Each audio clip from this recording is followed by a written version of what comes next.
Está con nosotros para compartir hoy ya no su segmento, sino la parte final de Visión Integral, la entrevista central de Visión Integral, Daniel García, que es parte de este espacio. ¿Cómo está todo, señor Daniel García? Nuestro experto en temas internacionales, experto en geopolítica. Para mí es un placer hacer este espacio diferente, ¿no? Que no sea solo el segmento tuyo. Hoy tenemos, esta semana ha sido y en los últimos días, los temas internacionales pues, han estado a la orden del día, la cantidad importante de eventos que se han producido en el mundo. Yo creo que es propicia la ocasión para que nosotros tratemos de abarcar esos temas que se han producido. Y veo que tan diversos y la cantidad de eventos internacionales donde se ve claramente la división de un mundo en dos partes. O sea, ahí se expresa claramente lo que es la geopolítica en estos momentos, cómo el mundo está dividido y cómo cada actores están en un bloque. Entonces vamos a empezar con la elección del Parlamento Europeo, que implica la correlación de fuerzas que se expresaron ahí, que es una elección directa que hacen los países miembros de la Unión Europea, pero que tiene una repercusión a nivel de lo que es la geopolítica y la situación en estos momentos de Europa, ¿no? Saludos, buenos días. Pues Europa, con este proceso electoral que acabamos de ver, da a entender realmente que es la víctima de la coyuntura mundial, de la guerra de Ucrania, de la guerra entre Rusia y la OTAN, y que deja una lección muy importante a tener en cuenta. Lo primero es que la población europea está sintiendo que lo están utilizando. Y esta votación, particularmente Francia, Alemania, que son que tienen la mayor cantidad de representantes en el Parlamento electoral, da a entender eso.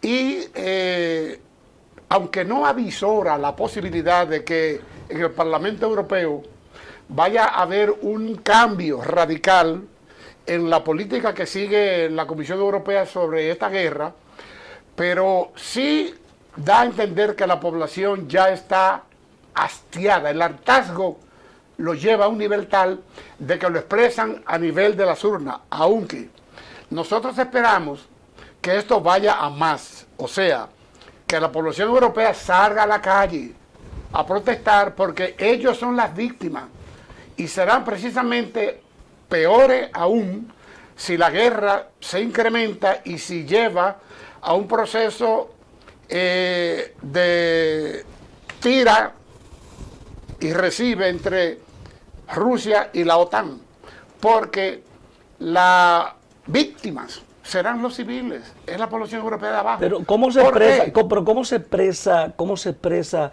ese descontento, o sea, en términos de los resultados? En los países que tú has mencionado, que son los que tienen una mayor representación en el Parlamento Europeo. ¿Cómo se expresa? Precisamente a través de un rechazo de los gobiernos de turno. Y además avance de la ultraderecha. Votando por los partidos que ellos consideran más representativos de sus intereses, porque las declaraciones que dan son más consecuentes con los intereses de la población, más consecuentes con el pueblo europeo, y además son los que permanentemente han estado criticando la política guerrerista de la Comisión Europea y de los presidentes de sus propios países. De ahí que Macron, por ejemplo, haya sufrido una debacle de tal manera que se espera hasta que renuncie de la presidencia, aunque las elecciones que él propuso, estas elecciones venideras para elegir nuevos congresistas, dé al traste con su régimen, porque aquí resultará Marine Le Pen con el éxito total y con el 70-80% del gobierno a su favor, porque el primer ministro probablemente sea elegido de su tendencia. Lo mismo ocurre con Alemania. Es muy importante seguir el proceso en Alemania, porque Olaf Scholz, que es un títere, un vasallo muy consecuente con los intereses norteamericanos y con los dictámenes de Biden, ha sufrido un varapalo y él no lo quiere reconocer. Se mantiene incólume porque esas son las órdenes que tiene. Pero hay que ver las declaraciones que da el presidente de Baviera, o sea, lo que era antes Alemania del Este, donde ha llamado urgentemente a la renuncia de Scholz, a la celebración de elecciones nuevas y a parar inmediatamente el soporte que da Alemania a la guerra de Ucrania en todos los sentidos. Porque está metiendo a Europa en una crisis, o a la mayoría de los países. Ahora, la ultraderecha, ese avance de la ultraderecha no es preocupante también. Mira, es que parte de la confusión que induce la política hegemónica norteamericana es vilipendiar los sectores, no importa su composición social, que van en contra de los intereses norteamericanos o del hegemonismo norteamericano. Derecha, no hay derecha ni hay izquierda ya. Lo que hay son hay posiciones que son más radicales que otras. Hay personas que asumen una posición nacionalista soberanista y otros asumen una posición de vasallaje. Entonces, a los que asumen la posición soberanista, nacionalista soberanista, le llaman ultraderecha, como decirle, por decir algo, por estigmatizarlo con algo. Y que la derecha, la ultraderecha, es el cuco, cómeme, que viene a azotar al pueblo europeo y a despifarrarlo. Es lo contrario en este caso. En este caso es lo contrario. Lo que están defendiendo los intereses del pueblo europeo, que ni es el Parlamento Europeo, ni mucho menos el Consejo de Gobierno Europeo, ni mucho menos Ursula von der Leyen, que es precisamente la testaferra que tiene Estados Unidos ahí para que ejecute su política. O sea, no es de ultraderecha, eso es mentira. Pero vamos a analizar en otro espacio las posiciones de los partidos que se puede ver de ultraconservadores, de derecha, los partidos socialdemócratas, para que analicemos ese tema, pero creo que sería interesante. Me gustaría que pasemos a la cumbre G7, que creo que también es otro de los eventos internacionales en un mundo que vive una tensión, o sea, ahora mismo hay una gran tensión a nivel internacional.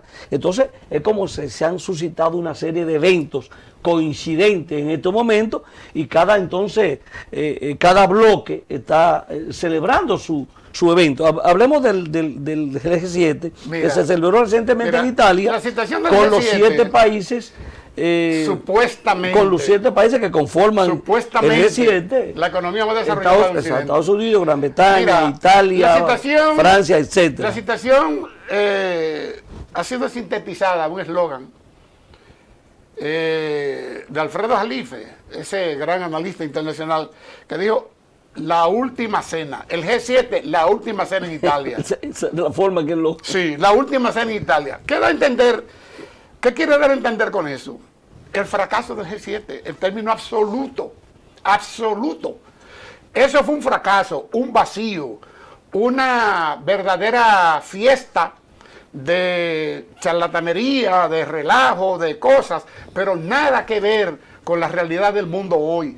Solamente fueron allí a servirse dentro de sus posibilidades que la tienen, los 250 o 300 mil millones de dólares que tienen cautivos del tesoro ruso, a disponer de ellos como si fueran posesiones. ¿Por qué?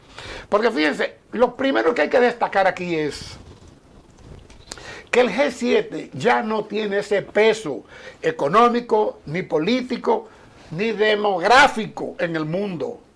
Hay que tener eso claro. El G7 es Italia. Fíjense, Italia, un país que es una gerontocracia. Es Alemania, lo mismo. Francia, lo mismo. Inglaterra. Señores, hay que saber a dónde ha descendido Inglaterra. Inglaterra es, ya ahorita mismo lo veremos, una de las economías más pobres de Europa. Sin embargo, son los que están representando esta magnitud de población concentrada en Occidente. Estados Unidos es el único que tiene peso ahí, el único. Y la Unión Europea que está representada. Y la Unión Europea, porque la Unión Europea es el mismo G7. No hay que irse más allá para entender eso. Igual que la OTAN. La OTAN es el mismo G7. Europa es el mismo G7 más Estados Unidos. O sea, estamos andando en un círculo vicioso alrededor de 3 instituciones que crean una parafernaria queriéndose vender como si fueran entes totalmente distintos, con objetivos distintos y con planteamiento diferente ante la coyuntura mundial. ¿Y por qué eso no se amplía a otros países? El G20, por ejemplo, donde estaba Rusia, donde estaba China, donde estaba la India, ¿verdad? Yo creo que es como más democrático hacer un evento de esa naturaleza. ¿Por qué se reduce al G7 y no pensaríamos en el G20 en este momento? Lo que pasa es que el G7 es exclusivo y ellos no quieren a más nadie ahí. Pero además, los países que tienen las condiciones para entrar al G20 no quieren ir, porque saben que eso está desacreditado, que eso ya no vende nada, que eso es simplemente una pantalla, una pancarta para lucir niveles determinados de apariencia económica de Occidente. Ya ahí no hay nada. Y el tema de las decisiones que se toman como, bueno, reforzar las relaciones internacionales, el nuevo orden internacional, el tema de Medio Oriente, la guerra Rusia-Ucrania, Indo-Pacífico, la región Indo-Pacífica, que también es una preocupación, y sobre todo entonces el aporte de 50.000 millones de dólares para la guerra, para Ucrania, ¿no? Para defenderse de la guerra contra Rusia. Mira, realmente... Y la preocupación por el continente africano también. Mira, realmente es bochornoso hablar de los objetivos del G7, porque ellos son los colonizadores del África. Ellos son los que están siendo echados del África. ¿De qué se puede hablar del G7, señores? De que es el nivel de desastre económico que están padeciendo todos estos países. ¿Qué más se puede decir del G7?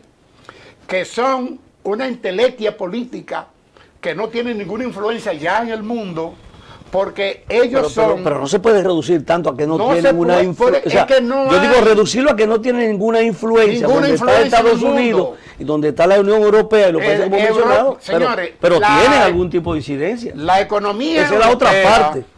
La economía europea, hay que leerlo, señores, está en menos 6 puntos, menos 0.6 de decrecimiento. Pero hay que ver a Alemania cómo está, hay que ver a Inglaterra, hay que ver a Francia. O sea, desde ese punto de vista, hay muy poco que hablar del G7.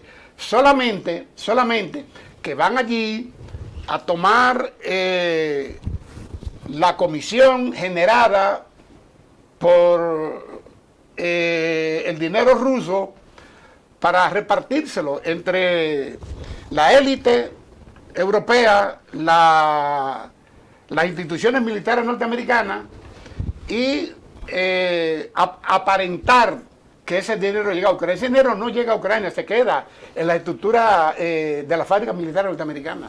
Mira ahí mismo el tema, para que hagamos la pausa, la cumbre sobre la paz, el resultado de la cumbre para buscar la paz en Ucrania, bueno, a la guerra, ¿no?, entre Rusia y Ucrania, donde participaron más de 60 líderes mundiales, más de 90 representantes de países, aunque una parte de esos países que participaron se negaron a firmar la resolución final, ¿no?, donde estaban los países más grandes, ¿no?, sobre todo... Mira, esa cuestión de la famosa cumbre de paz de Suiza es otro show.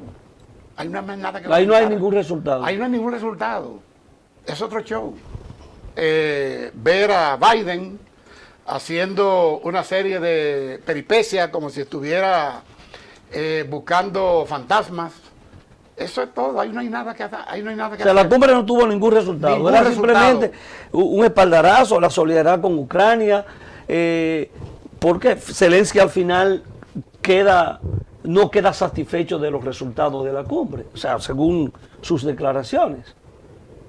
Mira, repito, esa cuestión de la cumbre esta de Suiza fue un montaje con la finalidad de atraer países del sur global, de los BRICS, para restarle a Rusia, particularmente, influencia mundial por los resultados del foro de San Petersburgo. Que vamos a ver, que lo vamos a ver ahora, pero esos fueron los países que se negaron a firmar. Por supuesto. Que se negaron a firmar la resolución final. Vamos a hacer una pausa y venimos entonces con la parte final.